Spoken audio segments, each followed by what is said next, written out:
محترم حاضرین و سامعین، اللہ رب العزت کے فضل و کرم سے رمضان المبارک کا دوسرا عشرہ شروع ہو چکا ہے۔ آج اس دوسرے عشرے کی پہلی تاریخ ہے، یعنی اس مبارک اور مقدس مہینے رمضان المبارک کی 11واں روز ہے۔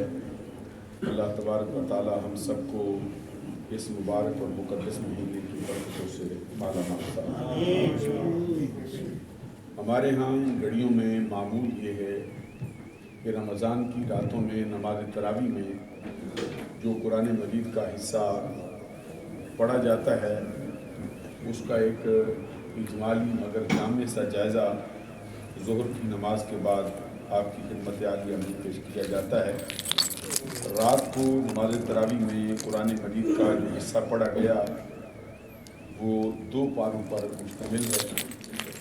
ان میں سب سے پہلے 13ویں پارے کا آدھا حصہ پڑھا گیا ہے، اور اس کے بعد 14ویں پارے کا 3/4 حصہ تلاوت کیا گیا ہے۔ اور جو منزل رات کو پڑھی گئی ہے وہ 4 سورتوں کے کچھ حصوں پر مشتمل ہے۔ سب سے پہلے سورہ رعد کے 4 رکوع تلاوت کیے گئے ہیں جو 25 آیات پر مشتمل ہیں۔ اس کے بعد پھر قرآن مجید کی ایک بڑی مشہور اور معروف سورہ مبارکہ جو بہت سے مسائل کو اپنے دامن میں لیے ہوئے ہے اور بہت سے اہم ترین واقعات اور تذکروں سے بھرپور ہے، اس کا نام سورہ ابراہیم ہے، اس کی تلاوت کی گئی۔ یہ سورہ مبارکہ اپنے نزول کے اعتبار سے مکی صورتوں میں سے ہے۔ اس کے اندر 52 آیات ہیں اور 7 اس میں رکوع ہیں۔ مرکزی تذکروں میں حضرت ابراہیم علیہ السلام کا انتہائی مرکزی تذکرہ اس میں کیا گیا ہے، اور مختلف مقامات سے ہٹ کر پورا ایک رکوع حضرت ابراہیم علیہ السلام کے تذکرے پر مشتمل ہے۔ اس کے آغاز میں 4تھی آیت کے اندر اللہ تبارک و تعالیٰ نے حضور نبی اکرم صلی اللہ علیہ وسلم کی اور آپ سے پہلے آنے والے تمام نبیوں کی شانوں کا بیان کرتے ہوئے یہ فرمایا، وَمَا أَرْسَلْنَا مِن رَّسُولٍ إِلَّا بِلِسَانِ قَوْمِهِ۔ ہم نے آج تک کوئی رسول ایسا نہیں بھیجا کہ جس قوم کی طرف اس کو بھیجا ہو اس کی زبان اس کو نہ سکھائی۔ یہ بہت ہی توجہ طلب اور اہم ترین بات ہے۔ اگر اسی حصے کو سمجھ لیا جائے تو بہت سے مسائل کا حل ہو سکتا ہے اور بہت سے اختلافات آنکھ جھپکنے سے بھی پہلے ختم ہو سکتے ہیں۔ اللہ تبارک و تعالیٰ نے جتنے نبی بھیجے ہیں، جتنے رسول بھیجے ہیں، جس قوم کی طرف بھیجے ہیں اس قوم کی ان کو زبان سکھائی۔ اب آپ قرآن مجید سے پوچھ لیجئے، احادیث صحیحہ کا مطالعہ کر لیجئے کہ حضور نبی اکرم صلی اللہ علیہ وسلم کو اللہ تبارک و تعالیٰ نے کتنی اقوام کے لیے بھیجا ہے۔ حضور نبی اکرم صلی اللہ علیہ وسلم کو اللہ تبارک و تعالیٰ نے کس طرح کی جدا گانا شان عطا فرمائی۔ خود نبی اکرم صلی اللہ علیہ وسلم کا فرمان ہے، ارسلت الی الخلق کافہ، میں اللہ تبارک و تعالیٰ کی تمام مخلوق کی طرف رسول بنا کر بھیجا گیا۔ میری رسالت کا دائرہ اللہ کی ساری مخلوق پر محیط ہے۔ آپ اندازہ لگا سکتے ہیں کہ ساری محیط میں انسان بھی ہیں، فرشتے بھی ہیں، جن بھی ہیں، نباتات بھی ہیں، حیوانات بھی ہیں، جمادات بھی ہیں، جو پہلے تھے وہ بھی ہیں، جو موجود ہیں وہ بھی ہیں، جو بعد میں آنے والے وہ بھی ہیں۔ اس کے اندر مشرق ہے، مغرب ہے، شمال ہے، جنوب ہے، کائنات کی ہر شے نبی اکرم صلی اللہ علیہ وسلم کی رسالت کے دائرے میں ہے۔ اس طرح کہ اللہ تبارک و تعالیٰ کا اپنا فرمان ہے، وَمَا أَرْسَلْنَاكَ إِلَّا كَافَّةً لِلنَّاسِ بَشِيرًا وَنَذِيرًا۔ اے نبی صلی اللہ علیہ وسلم، ہم نے آپ کو نہیں بھیجا مگر تمام مخلوق کے لیے خوشخبری دینے والا اور ڈر سنانے والا بنا کر بھیجا۔ کافہ کا جو معنی آیا ہے ہماری لغت کی کتابوں میں، وہ کہتے ہیں الکافۃ المانعۃ، یعنی کافہ کا مطلب یہ ہے کہ یہ اپنے دائرے سے باہر نکلنے سے ہر شے کو روک لیتی۔ کوئی چیز اتنی لکیر کھینچی گئی ہے کہ اس کے باہر کوئی چیز نہیں جا سکتی، جو شے ہے اسی کے اندر بند ہو جائے۔ یعنی اللہ تبارک و تعالیٰ کی تمام مخلوق کو اپنے گھیرے میں لے لیتی۔ جس طرح کہ آپ دیکھتے ہیں قرآن مجید میں ایک مقام پہ فرمایا گیا سورہ بقرہ میں یا ایھا الذین آمنوا ادخلوا فی السلم کافہ، سبحان اللہ، اے ایمان والو، یا ایھا الذین آمنوا ادخلوا فی السلم، اے ایمان والو اسلام کے دائرے میں پورے کے پورے داخل ہو جاؤ، سبحان اللہ، پورے کے پورے اسلام میں آ جاؤ۔ مطلب اس کا یہ ہے کہ آپ کا کوئی زندگی کا ایک سانس، ایک لمحہ، ایک رخ، ایک گھڑی، ایک موومنٹ آپ کی یہ اسلام کے دائرے سے باہر نہیں ہونی چاہیے۔ آپ کا اٹھنا ہو، آپ کا بیٹھنا ہو، آپ کے کھانے کا پروگرام ہو، آپ کی سحری ہو، آپ کی افطاری ہو، آپ کی شادی ہو، آپ کی موت ہو، کوئی معاملہ ہو، غم ہو، خوشی ہو، ہر اعتبار سے آپ کو مسلمان ہونا چاہیے۔ یہ نہیں ہو سکتا کہ آدھے تیتر ہو جائیں، آدھے بٹیر ہو جائیں۔ یہ آدھا تیتر آدھا بٹیر اللہ تبارک و تعالیٰ کی بارگاہ میں مقبول نہیں، اسی لیے فرمایا آمنوا ادخلوا فی السلم کافہ۔ اس سے معلوم ہوا کہ پہلے یہ فرما دیا کہ اے ایمان والو اسلام میں پورے کے پورے آ جائیں۔ سبحان اللہ، کہا کن سے ہے؟ ایمان والوں سے۔ پہلے یہ مور لگا دی کہ تم ہو ایمان والے۔ تو ایمان یہ ہے کہ اللہ تبارک و تعالیٰ کو مانے، اس کے رسولوں کو مانے، اس کی کتابوں کو مانے، اس کے فرشتوں کو مانے، اچھی بری تقدیر کو مانے، خیر و شر کو اسی کی طرف سے مانے، اور مرنے کے بعد اٹھنے کو مانے، جنت و دوزخ کو مانے، حشر و نشر کو مانے۔ جس نے یہ مانا وہ ایماندار ہے۔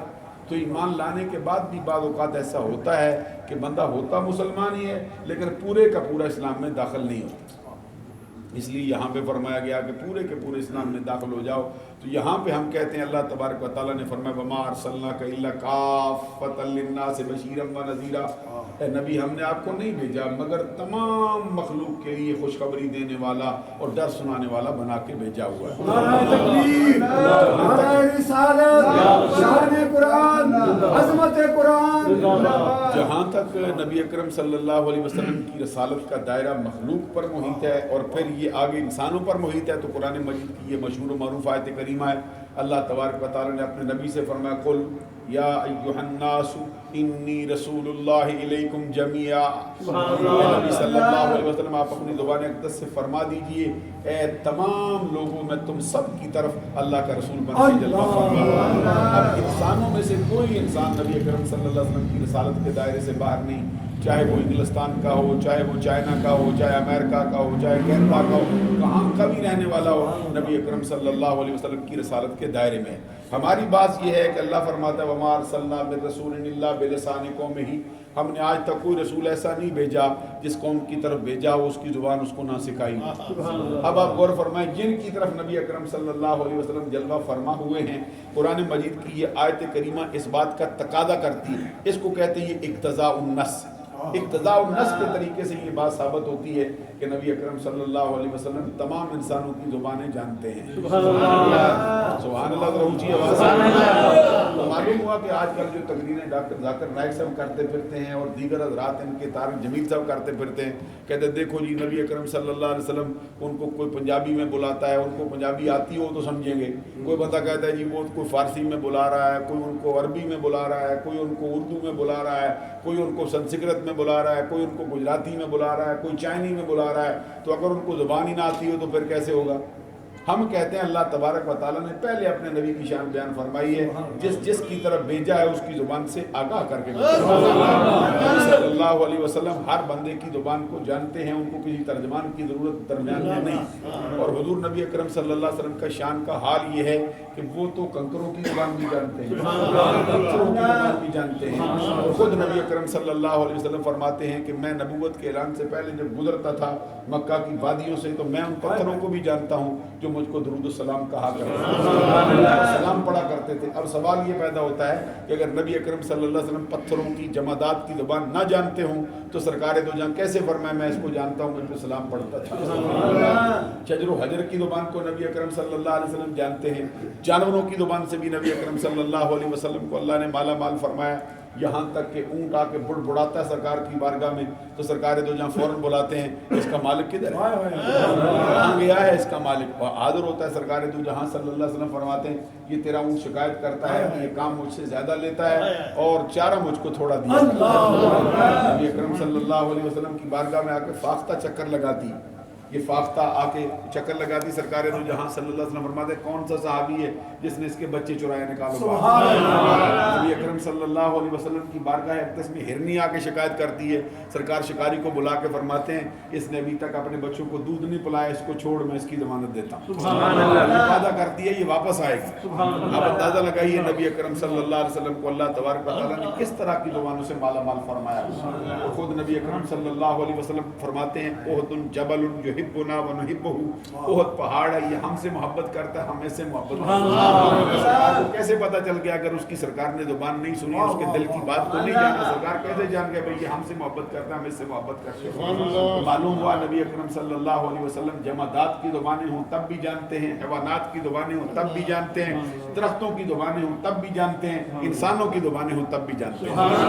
نبی اکرم صلی اللہ علیہ وسلم کو ترجمانوں کی ضرورت درمیان میں نہیں, آقا کونین صلی اللہ علیہ وسلم کو اللہ نے یہ مرتبہ بھی عطا فرمایا ہے. اور یہ بھی سیرت نگاروں نے لکھا ہے کہ نبی اکرم صلی اللہ علیہ وسلم نے جب مختلف فرمان رواؤں کے نام پہ اپنے خطوط جاری فرمائے ہیں تو ان کی زبانیں الگ الگ تھی. صحابہ کرام سے فرمایا کہ یہ خط ہے فلاں ملک کے فرمان روا کی طرف, یہ خط ہے فلاں ملک کے بادشاہ کی طرف, یہ خط ہے کیسر روم کی طرف, یہ خط ہے کسرا ایران کی طرف, یہ خط ہے شاہ مکوکس کی طرف. اور اس میں کیا لکھا تھا سرکار نے؟ اللہ اکبر. سب سے پہلے لکھا والسلام علی من اتبع الہدی. پہلے اپنے اس میں احرامی لکھا کہ اللہ کے بندے محمد صلی اللہ علیہ وسلم کی طرف سے ہے, بسم اللہ الرحمن الرحیم لکھا. پھر لکھا اسلم تسلم. سرکار دو جہاں صلی اللہ علیہ وسلم نے فرمایا, پہلے فرمایا ہر اس بندے کے لیے سلامتی ہو جو ہدایت کا پیروکار ہو جائے, ہدایت کے پیچھے چل پڑے, ہماری طرف سے اس کو سلام, ہماری طرف سے اس کو سلام. ہم کہتے ہیں نبی اکرم صلی اللہ علیہ وسلم جس کو ایک مرتبہ سلام فرما دی وہ تو ہمیشہ ہی سلامتی پا جاتا ہے, ہمیشہ کے لیے سلامتی پا جاتا ہے. اور سلام ایک دوسرے کو جو تبادلہ کیا جاتا ہے یہ بھی سلامتی کا پیغام ہوتا ہے کہ میری طرف سے تجھے کوئی غم کرنے کی ضرورت نہیں, میں تیرے مخالف نہیں ہوں, میں تیرا دشمن نہیں ہوں, تیری غیبت کرنے والا نہیں, تیری چولی کھانے والا نہیں, میں تیرے لیے کانا پھوسی کرنے والا نہیں, تیرے خلاف منصوبے بنانے والا نہیں. یہ سلامتی کا پیغام تمہیں دے رہا ہوں. پھر کہتے ہیں السلام علیکم ورحمۃ اللہ وبرکاتہ. جواب میں یہ فرمایا گیا سلام کہنا سنت ہے, اس کا جواب دینا یہ واجب ہے. وعلیکم السلام ورحمۃ اللہ وبرکاتہ. سبحان اللہ. کہتے تھوڑا سا بڑھا دینا چاہیے. ایک بندے نے کہا السلام علیکم, جواب میں کہنا جی وعلیکم السلام ورحمۃ اللہ. اگر اس نے کہا السلام علیکم ورحمۃ اللہ, جواب میں بڑھا کہنا چاہیے وعلیکم السلام ورحمۃ اللہ وبرکاتہ. رات کو میں ادھر ایک پروگرام میں تقریر کر رہا تھا تو میں نے وہاں پہ حضرت خدیجہ الکبریٰ رضی اللہ تعالی عنہا کے لیے جو حضرت جبرائیل امین نے آ کے سلام پیش کیا ہے اس پر میں بات کر رہا تھا. اور ساتھ ساتھ میں یہ عرض کر رہا تھا خدیجہ الکبریٰ رضی اللہ تعالی عنہا کی فقاہت کا کیا کہنا ہے. ان کو اللہ نے کتنی فقاہت, کتنی دین میں سمجھ بوجھ عطا فرمائی ہے. یہ صحیح بخاری میں جلد اول میں صفحہ نمبر 539 پر حدیث آتی ہے. اس کے راوی حضرت ابو ہریرہ رضی اللہ تعالی عنہ ہیں. کہتے اتا جبرائیل النبی صلی اللہ علیہ وسلم فقال یا رسول اللہ هذه خدیجۃ قد اتت معها اناء فيه ادام او طعام او شراب. کہتے جبرائیل امین بارگاہ رسالت میں حاضر ہوئے اور آ کے عرض کیا سرکار ابھی ابھی خدیجہ الکبریٰ تشریف لا رہی ہے اور اس کے پاس ایک برتن ہے, جس برتن کے اندر انہوں نے کھانے پینے کی چیزیں رکھی ہوئی ہیں, ادام او طعام او شراب, 3 چیزوں کا تذکرہ فرمایا ہے. کیا کیا رکھا ہوا ہے. اور یہ بھی بعض سیرت نگاروں نے لکھا ہے کہ نبی اکرم صلی اللہ علیہ وسلم نے جب حضرت خدیجہ الکبریٰ سے نکاح فرمایا تھا اس کے بعد سرکار فکر معاش سے آزاد ہو گئے تھے. اب فکر معاش کا کوئی مسئلہ نہیں تھا. خدیجہ الکبریٰ کی ڈیوٹی کیا تھی, وہ پانی کی تیار کرتی تھی, وہ ستو تیار کر کے سرکار کی خدمت عالیہ میں پیش کرتی اور آقا کونین صلی اللہ علیہ وسلم وہ پانی کی مشق لے کر ستو لے کر غار حرا میں چلے جایا کرتے تھے. وہاں پہ رب ذوالجلال کا ذکر و فکر ہوا کرتا تھا, فکر ربانی میں رہا کرتے تھے. اور ابھی آقا کونین صلی اللہ علیہ وسلم لوٹ کے واپس نہیں تشریف لاتے تھے, خدیجہ الکبریٰ آگے سے پانی کی مشق اور ستو اور تیار کرتے. یہاں پہ میں نے یہ بھی بات کی تھی کہ بعض کتابوں کے اندر ہم نے یہ بھی پڑھا ہے کہ یہ موقع بھی اس وقت تھا جب خدیجہ الکبریٰ سرکار کے پیچھے کھانا لے کے گئی. کیسے سمجھائی جائے, کوئی باہر گیا ہوا ہو ہو تو پیچھے کھانا لے کے جانا کیا محبت کا تقاضا کرتا ہے. یہ ماں لے کے جا سکتی ہے, باپ لے کے جا سکتا ہے, بڑا خدمت گزار لے کے جا سکتا ہے, اور کوئی وفاشار بیوی سلیقہ مند لے کے جا سکتی ہے. خدیجہ کبریٰ رضی اللہ تعالیٰ عنہ بارگاہ رسالت میں ابھی آئی نہیں, جبرائیل امین نے پہلے خبر دی, سرکار ابھی پیچھے پیچھے حضرت خدیجہ کبریٰ بھی یہ جلوہ فرما ہو رہی ہے, اکیلی نہیں آ رہی, اس کے پاس ایک برتن ہے جس میں کھانے پینے کی چیزیں اس نے رکھی ہوئی ہیں. تو کہتے ہیں جب وہ آ جائے فَإِذَا هِيَ أَتَتْكَ فَقْرَا الصَّلَاةَ فَقْرَا مِنْهَا السَّلَامُ مِنْ رَبِّهَا وَمِنِّي.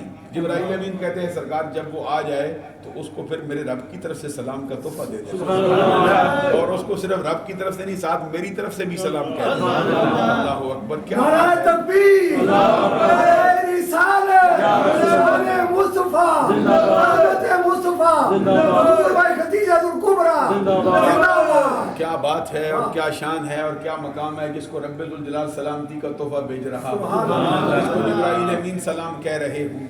تو میں ایک بات اکثر یہ بیان بھی یہاں کیا کرتا ہوں کہ یہ سلام ایک دوسرے کے ساتھ تبادلہ کرنے کا معنی یہ ہے کہ میں تیرا خیر خواہ ہوں. یہ کہتے ہیں حجاج بن یوسف کے زمانے میں ایک بندے نے اس کو سزائے موت کا حکم جاری کر دیا. بڑا جابر بندہ تھا, بڑا یہ بہت سخت گیر انسان تھا. تو اس نے ایک بندے کو کہا اس کے بارے میں اس کو تختہ دار پہ لٹکا دو یا اس کی گردن اڑا دو. تو جب اس کو گردن اڑانے کے لیے لے جانے لگے تختہ دار پہ لٹکانے کے لیے, تو اس سے آخری خواہش پوچھی تیری خواہش کیا ہے؟ اس نے کہا میری آخری خواہش یہ ہے کہ مجھے ایک مرتبہ حجاج بن یوسف سے ملا دو. بندے بڑے حیران تھے کہ وہ اس کو مارنا چاہتا ہے, یہ اس کو ملنا چاہتا ہے. اس نے کہا میرا پیغام اس تک پہنچاؤ, میں ایک مرتبہ اس کے چہرے کی زیارت کرنا چاہتا ہوں, جاتے جاتے میری خواہش پوری ہو جائے. تو حجاج بن یوسف کے آگے انہوں نے کہا کہ بھئی یہ دیکھو وہ جو تختہ دار پہ لٹکانے کا حکم دیا وہ آخری خواہش میں کہتے ہیں آپ سے ملاقات کرنا چاہتا ہوں. حجاج بن یوسف بڑا حیران تھا کہ میں اس کو مارنا چاہتا ہوں, مجھے ملنا چاہتا ہے, یہ کیا بات ہے؟ جیسے ہی اس کو لائے پکڑ کے لے آؤ میرے پاس. جب اس کو لے آئے, آخری خواہش پوری کرنے کا حکم تھا, جب ان کے بس میں ہو لے کے آئے تو آتے ہی اس نے حجاج بن یوسف سے کہا السلام علیکم.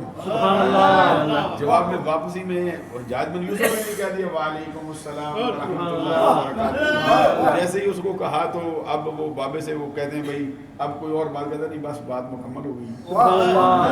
جب وہ کرندے اس کو پکڑنے لگے نا, اس کو کہ چلو بھائی تختہ دار پہ لٹکانے لگے, تو جیسے انہوں نے پکڑا کہتے پیچھے ہٹ جاؤ, خبردار میرے قریب کوئی نہ آئے. کہتے کیا ہوا ہے تجھ کو کہ ابھی ایک لمحے میں بادشاہ وقت سے خلیفہ وقت سے ملے ہو تو بس اتنی بات پہ اکڑ گئے ہو؟ کہتا نہیں اکڑا نہیں ہوں, میں یہ کہنا چاہتا ہوں میری جو پھانسی ہے اس کا حکم منسوخ ہو گیا ہے. وہ کہتے کب منسوخ ہوا؟ کہتے وہ مجھے بتاؤ کہ انہوں نے میری پھانسی کا حکم کب دیا تھا؟ کہتے فلاں وقت میں. تو کہتے ابھی اس نے مجھ کو سلام کہا ہے, ابھی اس نے سلام کہا ہے. تو یہ سارا معاملہ حجاج بن یوسف آپ دیکھ رہا تھا, مسکرا پڑا, مسکرا کے کہتا ہے اس کی عقل مندی اس کی جان بچا گئی. ہم کہتے ہیں حجاج بن یوسف جو دنیا کا ظالم جابر اور جھوٹا بادشاہ تھا, اس کو وہ سلامتی کا تحفہ کسی کو دے دے تو وہ پھانسی کا حکم منسوخ کر دیتا ہے. جب کسی کے نام اللہ کا سلام آ جائے, اس کو کبریٰ رضی اللہ تعالیٰ عنہ واحد خاتون ہے جن کے نام پر اللہ کا سلام آیا ہوا. حضرت خدیجہ کبریٰ رضی اللہ تعالیٰ عنہ اب جب سلام ان کو پہنچ گیا تو ساتھ اگلی حدیث بھی سماعت فرما لیجیے. تو کہتے ہیں جبرائیل امین نے کہا سرکار صرف سلام ہی نہیں, آگے ان سے کہہ دی بشرھا ببیت من قصب لا صحب فی ولا نصب, ان کو خوشخبری سنا دیجئے جنت کے اندر ان کے لیے موتیوں کا اور مروارید کا ایک خاص محل تیار کیا گیا ہے, جس میں کسی قسم کا دکھ درد نہیں ہے, کسی قسم کا شور و غوغا نہیں ہے, جس کے اندر کوئی غم کی بات نہیں ہے. رب ذوالجلال نے آپ کے لیے خاص طور پہ تیار کیا. اب یہ بخاری شریف کی حدیث تو یہاں مکمل ہو گئی ہے. بعض اور کتابوں میں لکھا ہے کہ اب حضرت خدیجہ کبریٰ نے جواب میں کیا کہا, بھئی سرکار کو سلام کیسے کہا جبرائیل امین کو اور سرکار کو اور اللہ کو. تو آگے خدیجہ کبریٰ رضی اللہ تعالیٰ عنہ فرماتی ان اللہ السلام ومنہ السلام وعلی جبرائیل السلام وعلیک السلام. یہ چار باتیں کہیں ہیں خدیجہ کبریٰ رضی اللہ تعالیٰ عنہ نے. بات کرتی ہیں آقا میں اب اللہ کو سلام کیسے پہنچاؤں, وہ تو آپ سلام ہیں, ساری سلامتیاں اسی سے ہی ملتی ہیں. اب اس کو تو سلام نہیں بھیجا جا سکتا, وہ آپ سلام ہے. سب ساری کائنات کو سلامتی اسی سے ملتی ہے. اور آگے رہ گئے جبرائیل, تو ان پر بھی میرا سلام ہو, اور آقا آپ کے توسل سے آیا ہے, آپ کو بھی میرا سلام ہو. تب معلوم ہوا کہ جس کو سلام کہا جائے اس کے جواب میں وہ وعلیکم السلام اتنا ضرور کہا کرے.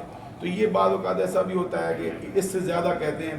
یہ فرمایا وَإِذَا حُيِّيتُم بِتَحِيَّةٍ فَحَيُّوا بِأَحْسَنَ مِنْهَا أَوْ رُدُّوهَا إِنَّ اللَّهَ كَانَ عَلَى كُلِّ شَيْءٍ حَسِيبًا. اس کی تفسیر میں خلیفہ اعلیٰ حضرت صدر الافاضل مولانا نعیم الدین مراد آبادی جو ہیں انہوں نے یہ بات لکھی ہے. فرماتے ہیں کہ جب کوئی سلام کہتا ہے السلام علیکم ورحمۃ اللہ وبرکاتہ، جواب میں وعلیکم السلام ورحمۃ اللہ وبرکاتہ، تو اس سے زیادہ سلام کا تبادلہ نہیں ہو سکتا. آگے بعض بندے جو کہتے ہیں، ایک دفعہ مجھے بھی ایک بندے نے فون پہ کہا، میں نے کہا السلام علیکم ورحمۃ اللہ وبرکاتہ، جواب میں انہوں نے اور بھی مجھے دعائیں بہت دی اس کے ساتھ عربی زبان کے اندر ہی، وجنت حلال ہو ودوزخ حرام ہو. میں نے کہا دعا بہت اچھی ہے لیکن فقہا کہتے ہیں سلام کے اوپر اس سے زیادہ اضافہ نہیں ہو سکتا. کہتے کہاں لکھا ہوا ہے؟ میں نے کہا ایک جگہ پہ تو نہیں لکھا ہوا، آپ دور نہ جائیں تو یہ اعلیٰ حضرت کے ترجمہ قرآن کے اوپر جو حاشیہ لکھا ہے اس کو پڑھ لیں، انہوں نے بھی اس پر کلام کیا. بعد میں انہوں نے پھر مجھے فون بھی کیا اور کہتے ہیں کہ یہ ہم نے دیکھا ہے کہ جو بات آپ نے کہی ہے اسی طرح ہی لکھی ہوئی. رات کو میں ایک اور بھی وہاں پہ میں ایک بات کر رہا تھا تو قرآن مجید کی ایک آیت کریمہ چلی تھی جس میں کہا اللہ تبارک و تعالیٰ فرماتا ہے یا نساء النبی لستن کاحد من النساء، اے نبی صلی اللہ علیہ وسلم کی بیویوں، کائنات کی کوئی اور عورت تمہارے جیسی نہیں. اچھا یہ جملہ بولنا یہ کوئی آسان شعبہ نہیں کہ اس پر بندہ ہے کہ دعویٰ کرتا ہے اور کہتا ہے بھائی اے نبی کی بیویوں تمہارے جیسا کوئی نہیں. تو اب یہ کہنا کہ نبی کی بیویاں سب سے افضل ہیں، سب سے اعلیٰ ہیں، سب سے بہتر ہیں، تو میں نے کہا صدر الافاضل کے 3 جملے اس مقام پر مجھے یاد ہیں. اب اگر کسی کو کوئی اعتراض ہو تو انہی سے جا کے پوچھ سکتا ہے کہ اعلیٰ حضرت کے خلیفہ بھی ہیں اور سیدوں کے لیے فخر کا باعث بھی ہیں، زمانے کے استاد بھی ہیں اور بڑی ان کی خدمات ہے. انہوں نے اس آیت کی تفسیر کے اندر 3 جملے فرمائے ہیں. کہتے ہیں نبی صلی اللہ علیہ وسلم کی بیویوں تمہاری شان سب سے اونچی ہے. یہاں پر لفظ شان کا نہیں استعمال کیا، فرمایا تمہارا مرتبہ سب سے اونچا ہے، تمہارا اجر سب سے بڑا ہے اور پورے جہان کی کوئی عورت تمہاری ہم سر اور سامنے. یہ بات یاد رکھنے والی ہے کہ یہ نظریہ اہل سنت ہے جو آپ کی خدمت عالیہ میں پیش کیا جا رہا ہے. تو بات یہاں سے چلی تھی کہ نبی اکرم صلی اللہ علیہ وسلم نے بادشاہوں کو سلام بھیجے اور سلام میں فرمایا بسلام علی من اتبع الہدی، ہر اس شخص کے لیے ہماری طرف سے سلام ہو جو ہدایت کا پیروکار ہو جائے، ہدایت کے پیچھے چل پڑے تو ہماری طرف سے سلامتی کا پیغام ہے اس کے لیے. اس کے بعد سرکار نے لکھا اسلم تسلم، پڑھنے کا یہ قاعدہ اسلم تسلم، یہ نہ سلام زیر کے ساتھ نہیں، تسلم نہیں، اسلم تسلم، سلام لیا، اسلام لیا، سلامتی پا جائے گا. اس کا مطلب یہ نہیں صرف دنیا میں سلامتی پا جائے گا یا ہماری تلواروں سے بچ جائے گا، اس کا مطلب یہ ہے کہ تو آخرت کے عذاب سے بھی بچ جائے گا، آخرت کے ذلیل و رسوا ہونے سے بھی بچ جائے گا، اللہ کی بارگاہ میں شرمندہ ہونے سے بھی بچ جائے گا. اسلام لیا. تو اب نبی اکرم صلی اللہ علیہ وسلم نے مختلف فرمان رواؤں کو وہ خط دے کے بھیجے. صحابہ کرام سے فرمایا فلاں تمہاری ڈیوٹی ہے، فلاں کی ڈیوٹی ہے، فلاں کی ڈیوٹی ہے، فلاں کی ڈیوٹی ہے. تو انہوں نے عرض کیا سرکار جانے میں تو کوئی آر نہیں، آپ کے اشارہ ابرو پر جانیں قربان ہو سکتی ہیں، آپ کے حکم کی خاطر سب کچھ ہو سکتا ہے، لیکن مسئلہ یہ ہے اس ملک کی زبان ہی نہیں آتی، کیا کریں. تو نبی اکرم صلی اللہ علیہ وسلم نے فرمایا اس کا اہتمام کرنا یہ ہمارا کام ہے. تو سرکار کیا کریں؟ نبی اکرم صلی اللہ علیہ وسلم نے فرمایا جس کو جو خط ملا ہے وہ لے کے اپنے گھر چلا جائے، رات کو سونے سے پہلے وہ خط سرانے کے نیچے رکھ کر سو جائے، صبح اٹھے گا اسی ملک کی زبان بھی آ جائے گی. نعرہ تکبیر، نعرہ رسالت، شان مصطفیٰ، عظمت مصطفیٰ. اب یہ معلوم ہو گیا کہ نبی اکرم صلی اللہ علیہ وسلم کو اللہ تبارک و تعالیٰ نے یہ شان عطا فرمائی کہ صرف آپ ہی نہیں جانتے، جس کو سکھانا چاہیں اس کو سکھا بھی دیتے ہیں. یہ حضرت علی المرتضیٰ شیر خدا رضی اللہ تعالیٰ نے فرماتے ہیں مجھے سرکار دو جہاں صلی اللہ علیہ وسلم نے یمن کا قاضی مقرر کر دیا. آپ کو معلوم ہے یہ شعبہ قضا بہت اونچا شعبہ ہے. کسی بندے کو یہ نبی اکرم صلی اللہ علیہ وسلم کا فرمان ہے کہ من جعل قاضیا فقط صبح سکین بغیر سکین، جس بندے کو شعبہ قضا دیا گیا ہے وہ ایسی چھری کے بغیر ذبح کر دیا گیا، وہ چھری کے بغیر ذبح کر دیا گیا. اتنا مشکل ترین شعبہ ہے. اور شعبہ قضا یعنی یہ جج ہونا، یہ قاضی ہونا، جو فیصلے ہوتے ہیں، یہ اب 2 نکاح جو آپ کے عورتوں کے مسائل کھڑے ہوتے ہیں، یہ دیگر مسائل طلاقوں کے آ جاتے ہیں تو وہ مفتی صاحب بیٹھ کے فیصلہ کر دیتے ہیں کہ اب نکاح فسخ ہو گیا ہے. من جعل قاضیا فقد ذبح بغیر سکین، جو قاضی بنایا گیا ہے، جو قاضی بنا ہے وہ بغیر چھری کے ذبح کر دیا گیا. اتنا مشکل ترین شعبہ ہے. اور جب یہ ہارون الرشید نے یا اس وقت کے بادشاہ نے، وہ خلیفہ عباسی خلیفہ تھا، اس نے حضرت امام اعظم ابو حنیفہ امام بن ثابت رضی اللہ تعالیٰ عنہ سے کہا تھا آپ قبول کرو. امام اعظم ابو حنیفہ امام الائمہ سراج الامہ قاسم الامہ، جو پوری کائنات کے فقہا کے سر کا تاج ہے، جس سے سارے زمانے نے خیرات لی ہے علم، وہ امام اعظم ابو حنیفہ نعمان بن ثابت رضی اللہ تعالیٰ فرمائے میں اس کا حل نہیں. ذرا غور فرمائیے کہ معلوم ہوا کہ یہ اتنے بڑے منصب لینے سے پہلے خود اپنے آپ کو سوچنا چاہیے 4 دن کی زندگی ہے، 4 دن کا شعبہ ہے، مر جاؤں گا، یہ سارا کام میرے کھاتے میں پڑ جائے گا، میں کس لیے یہ اتنے کام کر رہا ہوں اگر میں اس کا حل نہیں ہوں. آج کل مجھے چند دن پہلے وہ ایک ڈاکٹر صاحب کا مجھے فون آیا، تو وہ کہتے ہیں کہ فلاں مولانا صاحب نے فتویٰ دیا ہے کہ یہاں کا جو روزہ ہے اس کو سعودی عرب کے حساب سے افطار کر دینا چاہیے. یہ 20 گھنٹے کا روزہ رکھ ہی نہیں سکتے. ذرا غور فرمائے نا. میں نے کہا بھئی یہ کیسی بات ہے کہ ایک بندہ خود ڈاکٹر ہے نہیں تو وہ مریضوں کا علاج کر رہا ہے. A little knowledge is a dangerous thing. ہمارے ہاں یہ کہا جاتا ہے، کہتے ہیں کہ نیم حکیم خطرہ ہے جان، نیم ملا خطرہ ہے ایمان. تو نیم ملا صاحب جو ہوتے ہیں وہ آپ کا ایمان بھی لے جائیں، خالی جان نہیں لیں گے. حکیم صاحب جو ہیں وہ تو آپ کی جان ہی لیں گے. جان جائے گی پھر بھی کچھ بچ جائے گا کہ اب اللہ آگے لے جان پہنچ گئے. تو جب ایمان چلا گیا، اس لیے نیم ملاؤں کے ہاتھ میں اپنا ایمان نہیں دینا چاہیے، نہ ان کے ہاتھ میں اپنی قسمت کا فیصلہ دینا چاہیے. تو میں یہ عرض کر رہا تھا، تو اس کے جواب میں نے کہا کہ دیکھو نبی اکرم صلی اللہ علیہ وسلم کے سینے پہ اترنے والا قرآن فیصلہ کر چکا ہے، وَكُلُوا وَاشْرَبُوا حَتَّى يَتَبَيَّنَ لَكُمُ الْخَيْطُ الْأَبْيَضُ مِنَ الْخَيْطِ الْأَسْوَدِ مِنَ الْفَجْرِ ثُمَّ أَتِمُّوا الصِّيَامَ إِلَى اللَّيْلِ. سبحان اللہ. روزے کو اس وقت شروع کرو جب سحری کا اختتام ہوتا ہے، تو پھر کہاں تک چلو؟ رات تک. تو جہاں پہ رات ہوگی وہاں پہ ہر صورت پہ یہ فیصلہ ہوگا. روزہ چاہے 20 گھنٹے کی بجائے 23 گھنٹوں کا بھی ہو جائے، تو پھر بھی جب سورج غروب ہوتا ہے تو پھر ہم اس کے پابند ہیں جو قرآن نے فیصلہ کر دیا. خود نبی اکرم صلی اللہ علیہ وسلم کے ہاں بھی اس کی تعریف میں من طلوع الفجر الی غروب الشمس، طلوع فجر سے لے کر غروب آفتاب تک روزہ ہوگا. یہاں پہ کسی بندے کی اپنی فکر کا عمل دخل نہیں ہو سکتا. ہم یہ کہنا چاہتے ہیں امام اعظم ابو حنیفہ نعمان بن ثابت رضی اللہ تعالیٰ عنہ کو شعبہ قضا پیش کیا گیا. ذرا غور فرمائیے، یہ اتنا آسان شعبہ اگر ہوتا تو امام اعظم ابو حنیفہ کیوں نہ لیتے؟ فرمایا میں اس کا اہل نہیں ہوں. خلیفہ فقط نے کہا تو جھوٹ بولتا ہے. تو آپ نے کہا جو جھوٹا ہو وہ کب اہل ہوتا ہے؟ منصب ہی نہیں لیا، اتنا منصب ہے نہیں لیتے. فرماتے نہیں میری تیری لڑائی ہو سکتی ہے کیونکہ میں بادشاہوں کے سامنے جھکنے والا بندہ نہیں ہوں. یہ نیا ایک فتنے کا دروازہ تو کھول دے گا، تو اپنی سفارشیں لائے گا بیچ میں تو تیرے فیصلے قبول نہیں کروں گا. مجھے اپنی آخرت کی فکر پڑی ہے، مجھے محمد عربی کے دین کا فروغ کرنا ہے، میں اس لیے چل رہا ہوں. کسی بادشاہوں کے تابع ہو کے کام نہیں کر سکتا. اسی لیے کسی کے تابع ہو کے کام کرنے میں بڑی بڑی قباحتیں ہو جاتی ہیں. اس کی اپنی نفسانیت کا کبھی مسئلہ اٹھ جاتا ہے، کبھی اس کے بندوں کا مسئلہ چل پڑتا ہے. یہ بندے یوں کہتے ہیں. تو جو اللہ کی خاطر کام کرتا ہے وہ اللہ کا حکم سناتا ہے.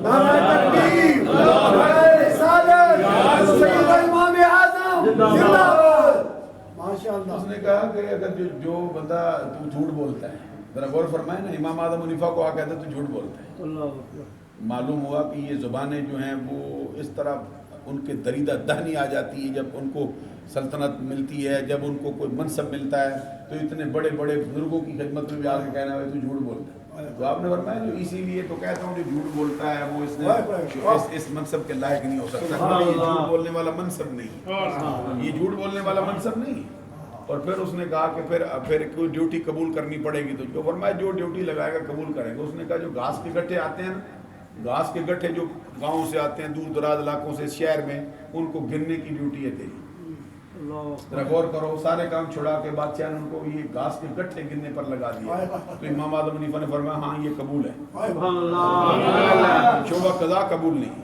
ذرا غور فرمائیے. معلوم ہوا بھائی قاضیوں کو پر بھی پوری تبلیغ ہونی چاہیے کہ ذرا غور کرو بھائی کتنا اہم منصب تم کو سونپا گیا ہے.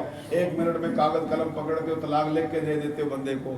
بھی عورت گئی آرام ہو گئی، مرد بازی کسی عورت نے جھوٹا موٹا دعویٰ کیا، کہتے بازی عورت نکاح سے باہر نکل گئی، وہ اس کو تو پتہ ہوتا نہیں، وہ کاغذ لیتی پردہ لے کے آگے جا کے نیا نکاح کر لیتی. اب اس کو سمجھ نہیں بھائی کچھ ہوا بھی یا کچھ نہیں ہوا، طلاق کس نے دینی، کون دے گا، کس کا معاملہ ہے، خلا ہوا، فسخ نکاح کی شرائط پوری ہوئی نہ ہوئی، وہ مفتی صاحب نے قاضی صاحب نے ایسے لکھ دیا اور اپنی آخرت کے لیے ایندھن تیار کر لیا۔ ذرا غور فرمائیں گے بات کی طرف، یہ انتہائی توجہ طلب باس ہے۔ آپ بزرگ ہیں، آپ کی اولادیں ہیں، آپ کے رشتہ دار عزیز و اقارب میں، آپ کے قرب میں، آپ کے پڑوس میں کب اس طرح کے مسائل ہوں ان کو پوری طرح آگاہ کریں۔ آپ کی ذمہ داری، آپ کی ڈیوٹی، آپ نمائندے ہیں اسلام کے، کہ یہ مسئلہ اس طرح نہیں، شرائط جب تک پوری نہ ہوں یہ فیصلے نہیں ہو سکتے۔ اور قاضیوں کے لیے بھی یہ بات انتہائی عبرت کی ہے کہ اگر معمولی سی بات پر فیصلے کرنے لگ جائیں گے تو قیامت کے دن اللہ کی بارگاہ میں کیا جواب دیں گے؟ امام اعظم ابو حنیفہ نے گھاس کے کٹھے گرنے قبول کر لیے، شعبہ قضا قبول نہیں کیا۔ اس کے بعد پھر بڑی زیادتیاں کی گئی، ان کو جیل کے اندر ڈال دیا گیا، یہاں تک کہ جیل کے اندر ہی آپ کو پھر زہر دے دیا گیا تھا۔ شہادت کی موت آپ کا انتقال ہوا ہے۔ امام اعظم ابو حنیفہ کی بڑی دردناک داستان ہے اور یہ بھی کبھی ضرور سننی چاہیے۔ تو یہ شعبہ قضا کی جو بات میں کر رہا تھا، تو حضرت علی المرتضیٰ شیر خدا نے خود جس کو قاضی مقرر کیا ہے وہ قاضی شریح ہے۔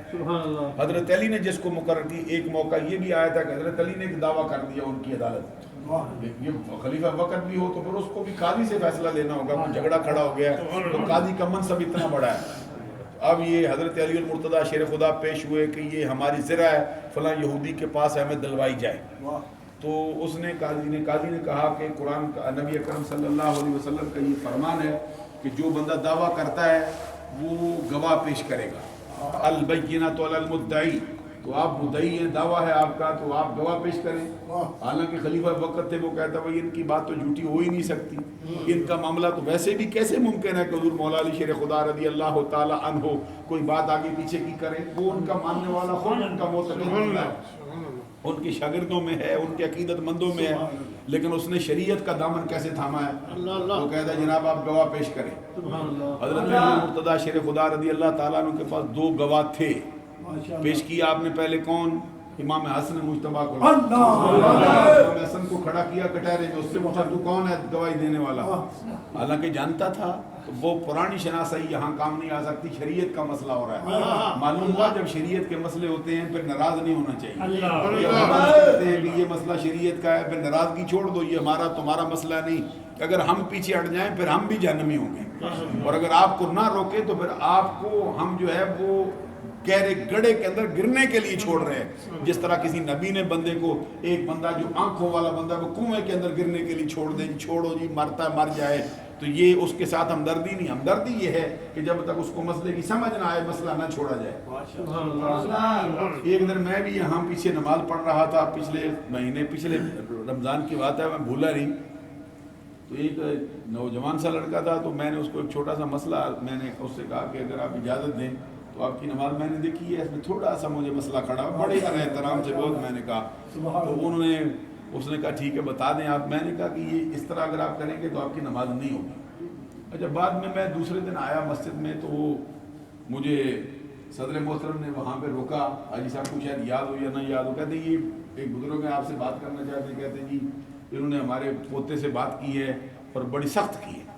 اچھا، مجھے اس وقت اتفاق سے یاد ہی نہیں تھا میں نے کسی سے بات کی بھی ہے یا نہیں، لیکن مجھے تھوڑی دیر کے بعد یاد آ گیا، تو میں سوچتا تھا وہ ناراض سے ہوتے تھے، بہت غصہ تھا ان کی طبیعت میں، لیکن میں نے بات آگے پیچھے کر کے ٹال دیا اس کو۔ تو یہ مسئلہ انتہائی اہم ترین ہے، اپنی اولاد تک مسئلہ پہنچانا چاہیے، اپنے گرد و پیش میں پہنچانا چاہیے، خود سمجھنا چاہیے کہ شریعت کے جو مسائل ہوتے ہیں اس کے اندر چھوٹا بڑا نہیں دیکھا جاتا، وہ مسائل سمجھائے جائیں، اگر نہ سمجھائے جائیں تو پھر پوری قوم جو ہے تباہی و بربادی کے گڑھے میں گر جانے کا اندیشہ ہوتا ہے۔ بالکل اسی کی مثال ہوتا ہے جیسے بندہ کنویں میں گر رہا ہے، اس کو دیکھنے والا آنکھ والا بندہ چھوڑ دے، بھائی گرتا ہے تو گرنے دو، وہ جانے، اس کا کام جانے، مجھے کیا ہے۔ یہاں پر میں بھی پچھلے دنوں ایک ہمارے پاکستان سے ایک پیر صاحب آئے ہوئے تھے، تو میں نے ان کو گھر میں دعوت بھی دی، تو زور کی نماز میں یہاں پہ آئے تو وہ نماز پڑھ رہے تھے، بعد میں ایک بندہ مجھے ملا، وہ عمرے 3-4 کر کے آیا، مجھے کہتا ہے عمرہ کر کے آیا، تو میں اس کو تھوڑی داڑھی کی تلقین کر رہا تھا۔ میں نے کہا تو بار بار عمرے کرنے جاتا ہے تو عمرہ کرنا مستحب فعل ہے، لیکن تو داڑھی نہیں رکھتا یہ واجب ہے، اس کا جو ترک ہے یہ حرام فعل ہے، تو عمرہ کرتا ہے تجھے کیا پوچھے گا اللہ تعالیٰ عمرے کے بارے میں؟ تو ہر روز عمرے کرنا چاہتا ہے، سال میں 4-5 عمرے کرتا ہوں۔ میں نے کہا بہت اچھا فعل ہے، تو 4-5 کی بجائے 10 مرتبہ جا، لیکن یہ مستحب عمل ہے۔ یہ جو داڑھی مڈاتا رہتا ہے، یہ داڑھی مڈانا جو ہے یہ حرام فعل ہے، اس کا ترک جو ہے یہ حرام ہے، تو اس کو چھوڑ، یہ صغیرہ سے بعد کبیرہ بن جاتا ہے، گناہ کبیرہ تو کرتا ہے۔ اچھا میں سمجھا رہا تھا، وہ کہیں وہ سلام پھیرنے کے بعد وہ پیچھے دیکھ رہے تھے، تو بعد میں وہ میرے ساتھ میرے گھر میں گئے، تو مجھے انہوں نے کہا ایک بات آپ سے کہنی ہے۔ میں نے کہا کیا؟ بزرگ آدمی تھے، تو میں نے کہا ایک نصیحت کے طور پہ کہنی۔ میں نے کہا فرمائیے۔ کہتے یہ جو تو کہتا تھا نا اس کو داڑھی رکھ، کیا تجھے مطلب ہے؟ چھوڑو، جانے اس کا کام جانے، یہ کیا جھگڑا بول رہے؟ یعنی انہوں نے اپنی دانست کے اندر یہ بات میری ہمدردی میں کہی ہے، لیکن شریعت اسلامی کی روح سے یہ بات صحیح ہے، اس لیے کیونکہ نبی اکرم صلی اللہ علیہ وسلم کے فرمودات آئے ہیں اس میں۔ تو میں یہ عرض کر حضرت امام حسن کو پیش کیا، اس نے کہا جی آپ کون ہیں؟ کہتے ہیں جی انہوں نے دعویٰ کیا میں ان کا بیٹا ہوں۔ اب سنو ذرا یہ قاضی اسلام کی بات کیا ہے۔ انہوں نے کہا میں ان کا بیٹا ہوں، تو انہوں نے فرمایا باپ کے حق میں بیٹے کی گواہی قبول نہیں ہوتی، چلا جا۔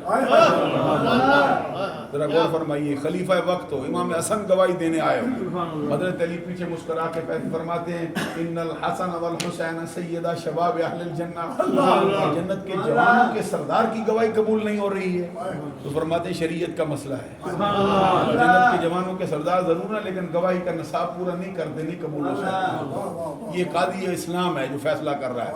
پھر حضرت امام حسن کو پیچھے کہتے اور کوئی گواہ ہے تو لاؤ۔ حضرت علی شیر خدا ایک اور ہستی کو لائے، وہ قمبر ہے، وہ قمبر حضرت علی شیر خدا کے جو غلام ہیں انتہائی عقیدت رکھنے والے، وہ بھی بہت فارسا نیک متقی بندے ہیں، ان کو کھڑا کیا کٹہرے میں، کہتے میں گواہی دیتا ہوں۔ کہتے تو کون ہے؟ کہتے جی میں ان کا غلام ہوں۔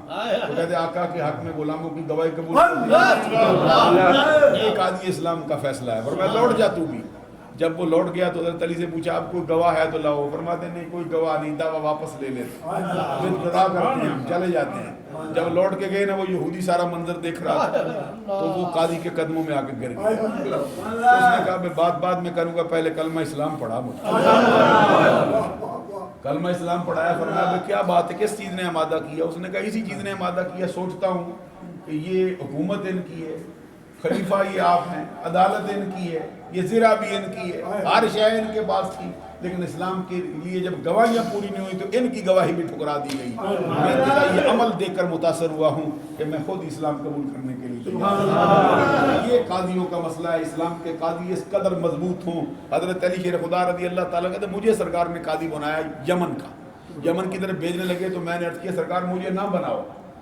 سرکار نے میں کیوں نہ بنائیں؟ کہتے سرکار میرے دل کو میرا دل فیصلہ نہیں کر سکتا، کبھی ادھر جھک جاتا ہے، کبھی ادھر جھک، کبھی آپ دیکھتے ہیں کہ بعض بندوں کی یہ کیفیت ہوتی، اور یہ کیفیت بھی ان کے ایمان کی علامت ہوتی، یہ ایمان کی علامت ہے کہ فیصلہ کرتا ہے، کبھی ادھر کبھی ادھر جھکتا ہے، یہ کروں نہ کروں، صحیح کروں۔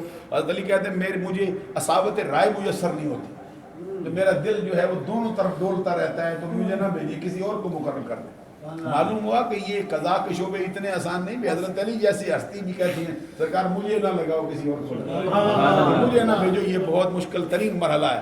تو حضرت علی شیر خدا رضی اللہ تعالیٰ عنہ کو سرکار نے فرمایا یہ اصابت رائے کی تو بات کرتا ہے، یہ تمہیں ہم دیں گے، ہمارے دربار میں موجود ہے، ہم دیں گے تمہیں۔ آقا کونین صلی اللہ علیہ وسلم نے آگے ہٹ کے ان کی چھاتی پہ ہاتھ مارا، ہاتھ مار کے فرمایا چل اب جا فیصلے کر، اب دو رخی دلیلیں نہیں چلیں گی تیرے پاس، نہ فیصلے جو فیصلہ کرے گا وہ ثابت رائے کو پہنچے۔ یہ ہے حضرت علی المرتضیٰ شیر خدا رضی اللہ تعالیٰ عنہ کو جو قاضی بنایا گیا۔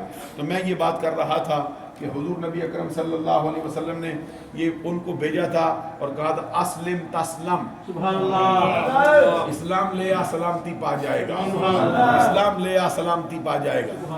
حضور نبی اکرم صلی اللہ علیہ وسلم نے تمام بادشاہوں کے نام یہی پیغامات بھیجے ہیں، اور پھر ان کے پاس یہ ہستیاں بھیجی جن کو نبی اکرم صلی اللہ علیہ وسلم نے پھر خط دیے، اور خطوں کے ساتھ ہی فرمایا سرانے رکھ کر لیٹ جاؤ، جس کا جو خط ہوگا، جس ملک میں جانا ہوگا اس کی زبان بھی اس کو آ جائے۔ معلوم نبی اکرم صلی اللہ علیہ وسلم کے خزانے اللہ نے اتنے بڑے عطا فرمائے ہیں، جو کسی کو دینا چاہے عطا فرما سکتے ہیں، اصابت رائے دینا چاہے دے سکتے ہیں، قضاء کا شعبہ دینا چاہے دے سکتے ہیں، زبانیں سکھانا چاہے سکھا سکتے ہیں۔ اور یہ اور بھی بہت سی روایتوں کے اندر یہ حدیث آئی ہے، کہتے ہیں نبی اکرم صلی اللہ علیہ وسلم کی خدمت عالیہ میں ایک مرتبہ دو صحابہ کرام آ کے بیٹھ گئے تھے، وہ رات گئے تک بیٹھے رہے، رات بڑی اندھیری رات تھی اور بڑا یہ طوفان باد و باران بھی تھا، تو رات کو جانے کے لیے ان کا مسئلہ بڑا عجیب و غریب ہو گیا کہ اب کیسے جائیں۔ تو روشنی کا بھی انتظام نہیں ہے. نبی اکرم صلی اللہ علیہ وسلم نے ان میں سے ایک صحابی کی لاٹھی پکڑ کر اس پہ ہاتھ لگا دیا. لاٹھی پکڑی نا اس کی تو ہاتھ لگا دی, فرمایا لے جا. جیسے باہر نکلے نا وہ اس لاٹھی سے نور نکلنے لگا, لاٹھی سے نور نکل رہا ہے. کیا شان ہے. اب لوگ کہتے ہیں یہ خود نور مجسم نہیں, جس لاٹھیوں کو ہاتھ لگا دیں اس کو بھی پرموٹ کرتا ہے. اب لے گئے, اب صحابی کو چلتے رہے. اتفاق ایسا ہوا کہ کچھ راستے تک تو دونوں اکٹھے جانے تھے, آگے دونوں کا گھر مخالف سمت میں تھا.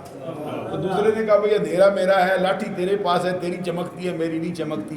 وہ کہتے تھے تو لاٹھی ادھر کر, میں اس لاٹھی کو لگا دیتا ہوں. ان کی لاٹھی کو وہ لاٹھی لگائی, وہ بھی نور والی, وہ بھی نور کا کام دینے لگی. معلوم ہوا نبی اکرم صلی اللہ علیہ وسلم کو اللہ تبارک و تعالیٰ نے یہ منصب, یہ مقام, یہ شان عطا فرمائی ہے کہ جس کو جو چاہیں عطا کر سکتے. گفتگو اور ہونی چاہیے لیکن وقت اتنا ہو چکا ہے. آپ کے ضبط کا امتحان نہیں لینا چاہیے. اگر آپ کوئی سوال کرنا چاہیں تو کر کے اس کا جواب دے سکتے. حضور مولا نے مشکل کشاد ہو, حضور نے چھاتی مبارک کو ہاتھ لایا تو اس کو پتہ لگا کہ حضور مولا نے مشکل کشاد, آپ نے علم کوئی نہیں, حضور کا علم ہے دیتا ہوا. اس سے یہ بات بڑی بہت ایک اعتبار سے تھوڑی سی خطرناک بھی ہے اور ایک اعتبار سے بہت اچھی بھی ہے. کیونکہ اب آپ دیکھیں کہ پہلا مسئلہ یہ ہے کہ بندوں کا علم تو کچھ بھی نہیں. یہاں تک کہ نبیوں کے بارے میں بھی کوئی کہے کہ ان کا ذاتی علم ہے تو یہ بھی کفر ہے. ماشاءاللہ. کوئی بندہ کہے کہ کوئی شخص ایک ذرے کا علم ذاتی جانتا ہے, یہ کفر ہے. تو نظریہ کیا ہوگا, جو کچھ آتا ہے اللہ کی عطا سے آتا ہے, اللہ کی عطا سے آتا ہے. خود نبی اکرم صلی اللہ علیہ وسلم کے بارے میں بھی ہمارا نظریہ یہ ہے کہ سرکار کو جو کچھ آتا ہے, جو کچھ پہچانتے ہیں, جو کچھ اپنے دامن میں رکھتے ہیں, جو کچھ امت کو عطا کرتے ہیں, سارے کا سارا اللہ کی عطا ہی سے کر رہے ہیں. اور نبی اکرم صلی اللہ علیہ وسلم خود فرماتے ہیں کہ واللہ یوتی انما انا قاسم, اللہ تبارک و تعالیٰ مجھ کو عطا کرتا ہے اور میں اس کو تقسیم کرتا ہوں. حضرت علی یوں ذرا جملہ کہنا ذرا بہت تھوڑا سخت سا ہے, اس لیے یہ کہنا چاہیے کہ بارگاہ رسالت سے ان کو یہ فیض ملا ہے.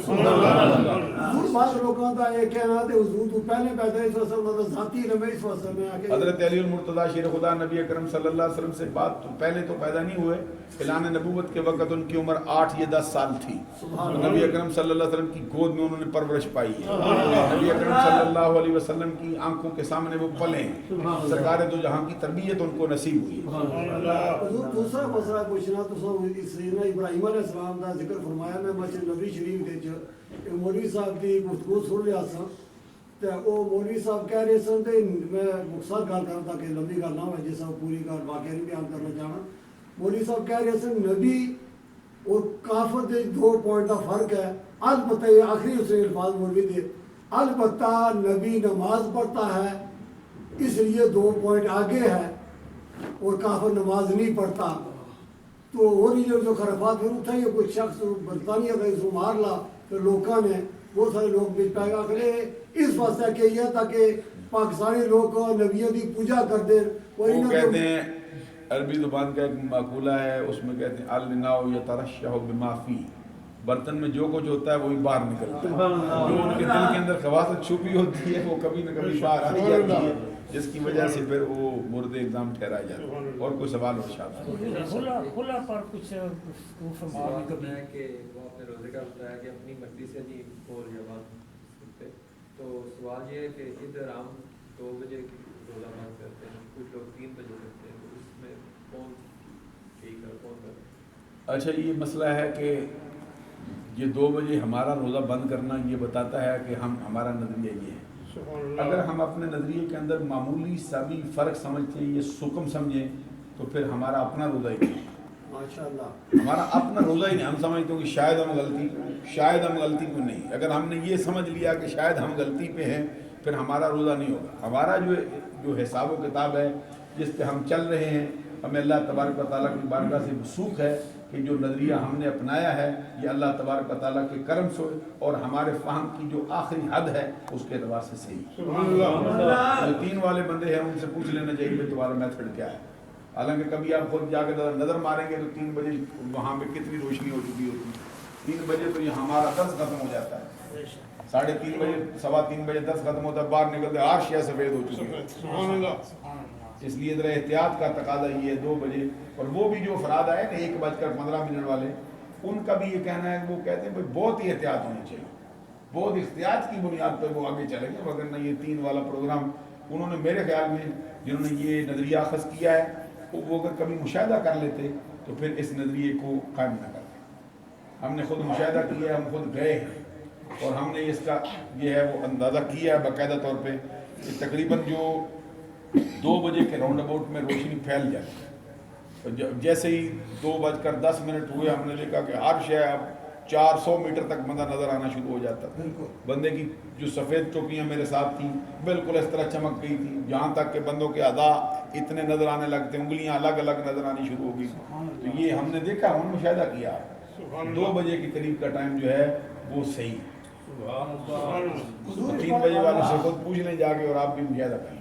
حضور اس بارے کیا مثلا جو آسمے کی بیماری ہے یا کوئی سادید ہے وہ پائپ مارتے ہیں؟ اچھا پائپ جو مارتے ہیں اس کے لیے پچھلے سال ایک فتویٰ بھی آیا تھا، تو بعض ایسے مفتیوں نے یہ کہا کہ ہم بھی مجتہد ہو گئے ہیں۔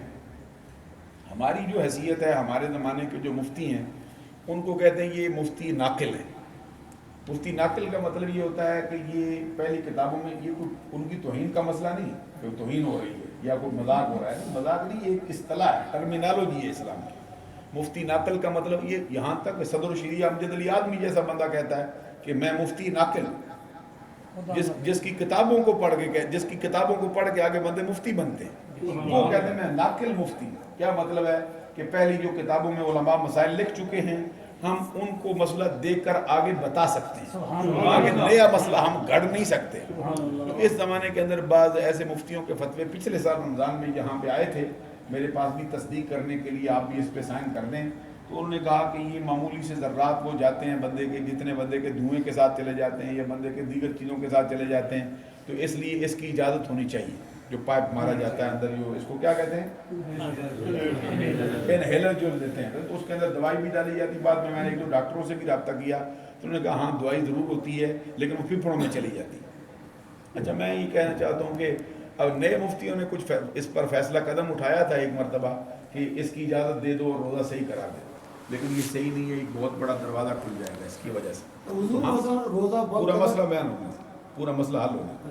اچھا اس کے بعد یہ ہے کہ ہم نے یہ کہا کہ جو قرآن ہمارے علماء کا مسئلہ آ رہا ہے وہ یہ ہے کہ اب یہ ایک ایسی بیماری اس کو لگ گئی ہے جس سے اس کی جان چھوٹ نہیں سکتی، اس کے اندر ہم کو شک پڑ گیا ہے، شک میں ہیں ہم، تو شک میں جب چیز پڑتی ہے تو اس کے لیے دونوں چیزوں کا کرنا ضروری ہوتا ہے۔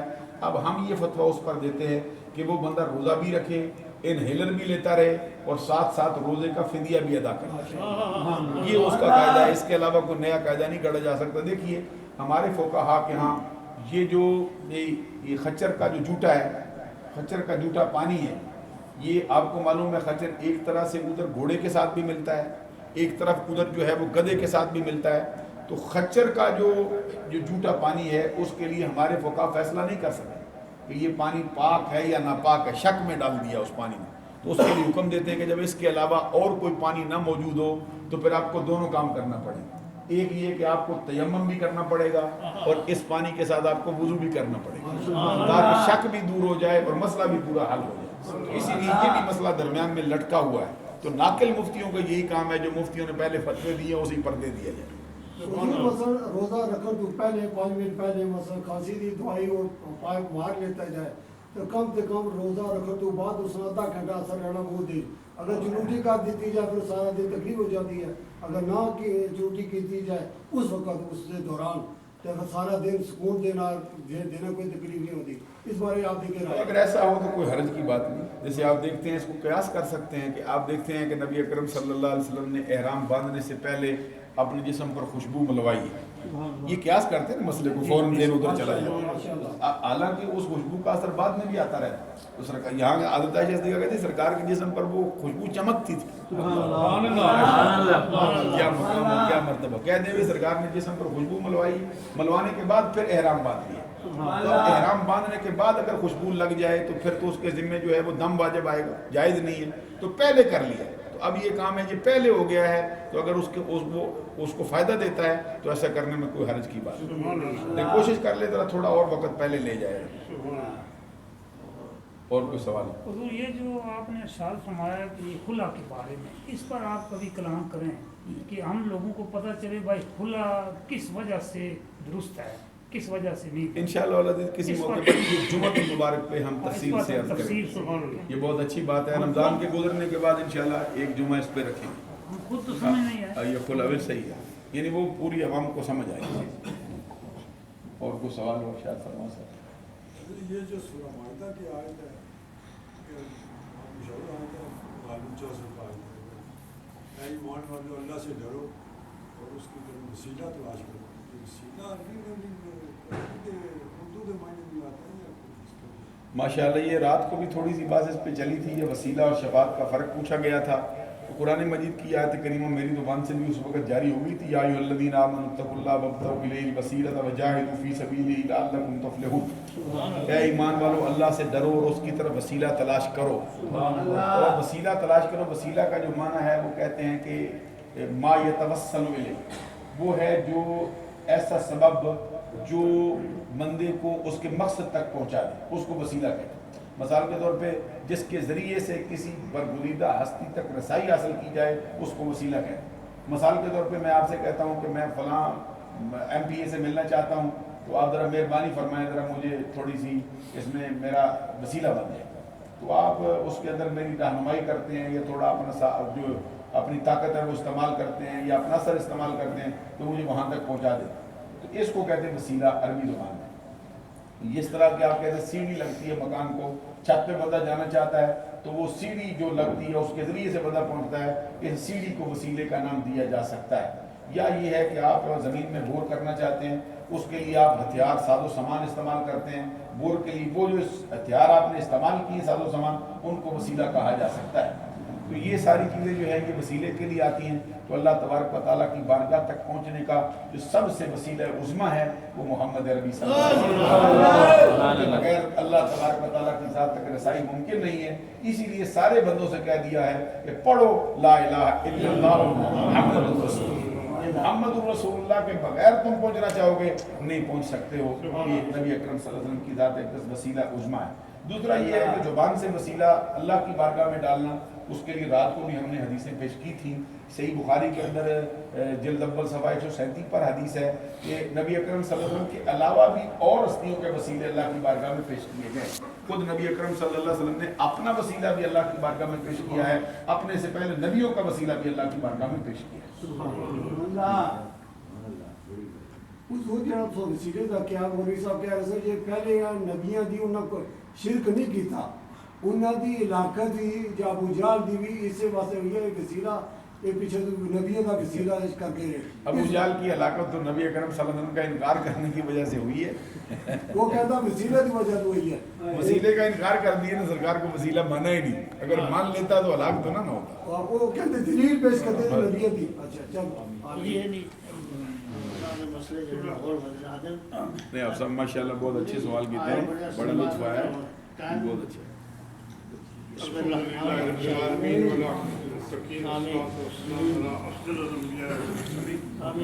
یا رب العزت تیری مقدس بارگاہ تیری عظیم نماز ظہر پر جماعت پیش کی تھی قبول و منظور فرما، تمام نمازین اللہ تعداد نیکیاں عطا فرما، اس نماز صدقے سے سب گناہ معاف فرما، اس نماز صدقے یا رب العالمین اس نے مفتی صاحب نے درس قرآن پاک سمجھنے اور اس پہ عمل کرنے توفیق عطا فرما۔ مفتی صاحب نے نہایت ہی خوبصورت انداز نال اس میں پیش کیتا ہے، اپنی بارگاہ خصوصی اجر عطا فرما۔ مفتی صاحب کی انتھک دینی خدمات رمضان شریف اپنی بارگاہ قبول و منظور فرما۔ خوش اخلاق کی نہ سوال و جواب کرنا ہے، یہ بھی اپنی بارگاہ قبول و منظور فرما۔